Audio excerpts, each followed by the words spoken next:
Welcome to V ten news.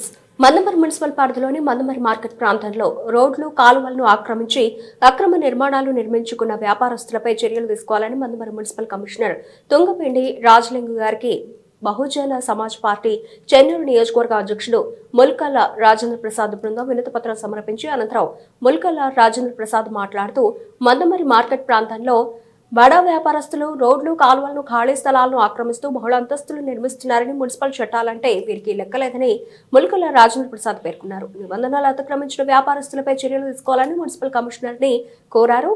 Municipal commissioner సానుకూలంగా స్పందించారని, ఆక్రమణదారులపై చర్యలు తీసుకుంటారని ఆశాభావం వ్యక్తం చేశారు. బహుజన్ సమాజ్ పార్టీ చెన్నూరు నియోజకవర్గ అధ్యక్షులు ముల్కల రాజేంద్ర ప్రసాద్ మార్కెట్ ప్రాంత అభివృద్ధికై పలు సూచనలు చేశారు. రామకృష్ణ మెడికల్ షాప్ నుండి అజయ్ క్లాత్ స్టోర్ వరకు గల పాత కాలువలపై అక్రమంగా నిర్మించిన నిర్మాణాలను తొలగించి కాలువలను పునర్నిర్మాణం చేయాలి.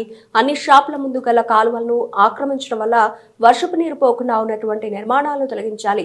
స్టేట్ బ్యాంక్ ముందు గల ఖాళీ స్థలంలో ప్రజల సౌకర్యార్థం గ్రంథాలయాన్ని నిర్మించాలి. కూరగాయల మార్కెట్ ప్రాంతంలో రోడ్లను ఆక్రమించి ముందుకు జరిపి నిర్మాణాలు చేసినందువల్ల రద్దీ ఏర్పడి వినియోగదారులకు ఇబ్బంది కలుగుతున్నందున రోడ్డును వెడల్పు చేసి రద్దీని నివారించగలరు. గంప శంకరయ్య, జీ మార్చ్ వారు మరియు రాజయోగి షాపింగ్ మాల్ పక్కన గల ప్రజల సౌకర్యార్థం విశాలమైన రోడ్లు ఉండేవి. వాటిని ఆక్రమించి బహుళ అంతస్తుల నిర్మాణాలు చేశారు. వాటిని వెంటనే తొలగించగలరు.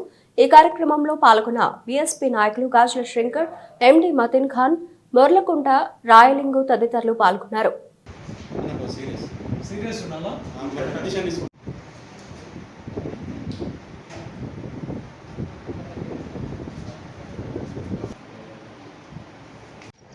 మందమరి మున్సిపాలిటీ ప్రాంతంలో మార్కెట్ ప్రాంతంలో కొంతమంది వ్యాపారులు కాలువలను, రోడ్లను, ఖాళీ స్థలాలను కబ్జా చేసి వాళ్ళు ఒక బహుళ అంతస్తుల నిర్మాణాలు చేస్తున్నారు. దీనిపై కమిషనర్ గారికి ఫిర్యాదు చేయడం జరిగింది. బీఎస్పీ పార్టీ తరఫున ఫిర్యాదు చేయడం జరిగింది. ఈ కబ్జా చేసిన వ్యాపారులను వెంటనే తొలగించాలని, నిర్మాణాలను వెంటనే తొలగించాలని బీఎస్పీ పార్టీ పక్షాన కోరుతుంది.